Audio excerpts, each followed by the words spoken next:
Hey everyone, it's Carolyn, the founder of Artsy Shark, and welcome to my YouTube channel. If you like the videos that you're seeing, please become a subscriber. And if you like this content, please like this video as well so that more people will see it. I have a very special guest with me today. I'm thrilled to have Carrie Cleveland from Surf Plus as my special guest to talk about artists and risk and insurance. This is something that people really need to know about. If you are an artist in business, you need to know about what your risks and your exposure is. But first of all, I'd like to ask Carrie, and welcome Carrie. Please tell us a little bit about yourself and about Surf and what you do. Hi, so Carolyn, thank you so much for opening up the space to have this conversation. I completely agree. It's an important one to have. And so I am the Director of Education and Outreach at Surf Plus. For those of you who have heard about us, what you likely know about is our founding mission. It's where the surf in our name comes from, and that's the Craft Emergency Relief Fund, because we were founded by craft artists at shows who found that they were always passing a hat for a peer who had had a fire or a flood or an illness or an injury. And out of that kind of analog Kickstarter, GoFundMe beginning, we formalized into a national nonprofit that provides emergency relief grants for craft artists after those career-threatening emergencies. And then what's grown out of that work, especially since Hurricane Katrina, is this recognition that we needed to do more to support artists before emergencies even happen, so that if they do, they impact artists as little as possible. So really supporting artists in emergency preparedness in whatever form that takes and whatever that means to them based on where they are, what they make, who they are, et cetera. That is so true. So let's just kind of kick this off and ask you, what type of risks do artists face in their business? Let's kind of quantify that. What are those risks? Yeah, so the risks can take multiple forms. I don't want anyone to hear that and feel intimidated. What I mean by that is that, so maybe you work, say, with materials that have inherent hazards in your practice, or equipment that has hazards, or maybe you have a risk, not because of the material itself, but I think about jewelry artists who work in high value materials and then have risks for things like theft. Or so maybe you have a risk based on where you live. Maybe you are in a hurricane prone area or a flooding or fire, or there's just risk to your body also, just in how you use it in making your work. So in risk, I encourage people to think kind of really broadly about how they conduct their career, how they make their work, how they sell their work, et cetera, and just trying to think really kind of holistically about your practice and where there might be kind of holes in that expose you to risk. Yeah, I think that's so true. I had a studio for 20 years as a ceramic artist, and I think I heard the term carpal tunnel syndrome so many times. I never did end up with it, but there are inherent risks in so many things that artists do. So it's kind of a holistic thing about our whole business and our lives, how we're going to run everything. So, there are some common misperceptions that artists have, like I'm invincible and I'll never have any loss. But what are some other things that you've found that are maybe some myths or misperceptions that artists think about risk, that maybe there's a reality to it that we need to face? Yeah, I think about both misperceptions or misconceptions, but also kind of barriers too. And so those are kind of interwoven at times. One, beyond the nothing will happen to me, we all want to believe that, but also that risk is sort of this big kind of vague, unapproachable topic. Like risk is this looming question mark. I don't know what it means. Like, how do I even go about that?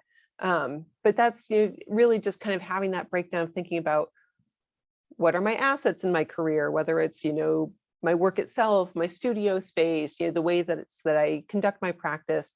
And then thinking, like we were just talking about, what are my risks based on either the work itself or where I am, and kind of putting those together to really figure out what you want to take on.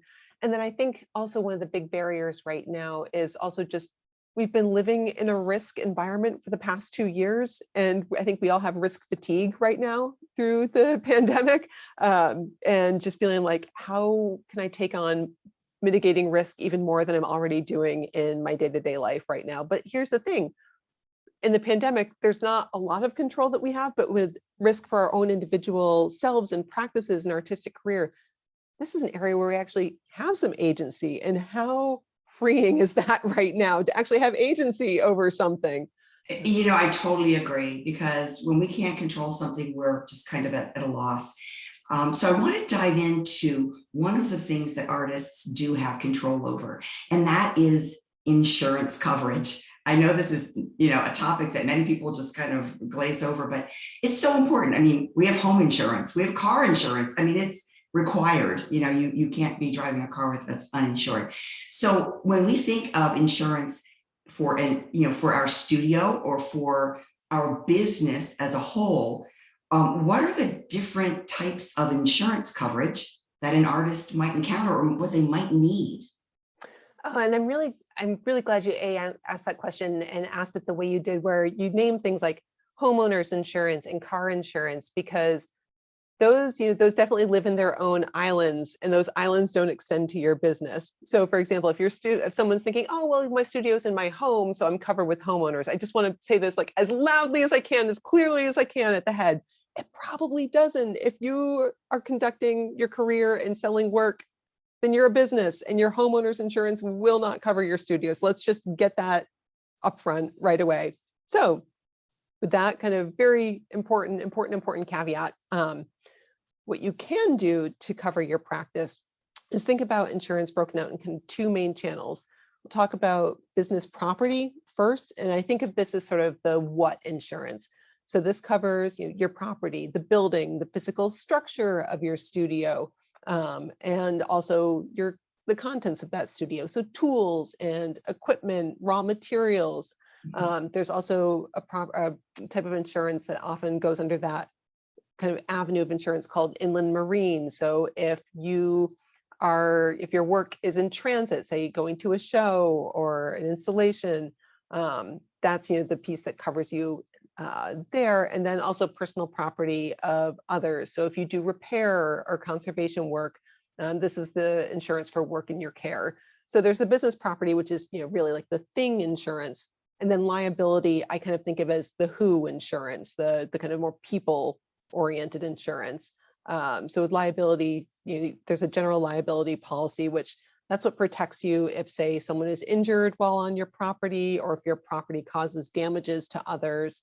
And then there's also kind of product and operations liability, and that's what covers you in the event that someone's injured by a product or while you're performing your work somewhere. And then one that I like to highlight, because I know a lot of artists teach as part of their practice, errors and omissions. So this one I think is really important. And so, if you, for example, if someone doesn't follow your instructions thoroughly, or is injured by following advice that maybe you gave, or if information was omitted, that's the insurance that covers you in that eventuality. So I like to highlight that piece, because I think, liability, you don't necessarily think about your teaching causing, a possible avenue for being sued. That's right. I think E&O insurance actually would even cover you if you were being a consultant or advising on, say, an installation, and you gave the wrong advice, and you're professionally liable for that. When the kinds of things you're talking about, they are so vast. Everything from the equipment in your studio, to your inventory, to the things that go into your booth, to what you're delivering to a customer, to someone stepping in the door of your studio and falling and injuring themselves. There are many risks. And again, insurance is going to kind of be a blanket over many of those. There's even event insurance, so that if you have applied to a fair or festival, you might find that the promoter or the show director is requiring you to have event insurance during that period of time. And they may even need to be named on the declarations page as also a covered party. Somebody falls in your booth, or something falls on their head, and you've got some liability there. So there are a lot of things to consider. If you haven't thought about this before, just rewind this a little bit. Just listen to what Carrie says, all these different points of risk, and yet they can all be easily managed by getting some coverage. And although I'm sure there's a variety of different amounts, for premiums and so forth, I don't look at artists being a high risk business. It's not like you're a roofer or, you're doing something that's, skydiving or something that's highly risky. So we have insurance. That's going to cover a lot, but there are self-help ways that artists can protect themselves. So before we wrap, let's just go over maybe a couple of ideas that you have of things that artists can do to protect themselves in their studios, just kind of in an everyday way. Okay, so I think about this in a couple different ways. I was talking earlier about, as an artist, kind of you're your most important tool, like your physical person. None of your work can happen without you. So I think on the day-to-day basis, taking care of your body, we have a series of videos on the Surf Plus website produced in conjunction with Wellness for Makers about how to actually reduce injury to yourself. So start there. Like that's a really easy way to start kind of reducing your risk on a daily basis. Looking at posture, looking at, are you, kind of slouching over a wheel or a bench, et cetera, how you hold your body when you're working standing, et cetera. Because there are a lot of things you can do to mitigate risk that don't cost any money. So that's a great way to start. Start with you. And then a really solid practice that I love to talk about, and I swear it's not as nerdy as it sounds, documentation, documentation, documentation, documentation. So I think about insurance. How do you know what you need to have covered? Have a really great, say, inventory of your work. And I also think about some of the artists we've assisted where their emergencies have been physical ones in their studios. So for example, think about any kind of documents or information for your practice that might live in just one fragile format. Say, do you have like a binder where you've been keeping track of some of the processes, or written down processes for how you make your work? I think about glaze formulas, things like that. Do those only live in a hard copy that could be vulnerable if something happened to your studio? Could you maybe back that up to the cloud? Even something as simple as taking pictures of the pages and then uploading them to a Google Drive.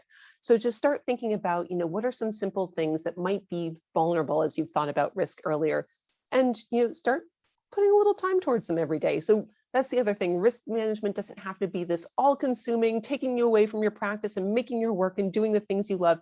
It can be a little piece that you fold into every little portion of your studio practice, just a little bit at a time. I love those ideas. I think they're so actionable. People could start doing them today. Just take some pictures of all of your equipment and write some things down. If you have a proprietary system or a process, put that in the cloud. If someone needed to help you and you are injured and you an assistant, would that person know how to take action? There's so many great ideas. Carrie, you are a wealth of information. Thank you so much. I think that we also definitely want to remind listeners to take a look at the Surf Plus website. I'm going to link to that in this video description. And thank you again, Carrie. I hope to work with you again on some more details and helping people with this. So I'm going to wrap this for now, but everybody take a look at their site and see what you need to do in your own business and in your own studio to add safety and to mitigate your risk.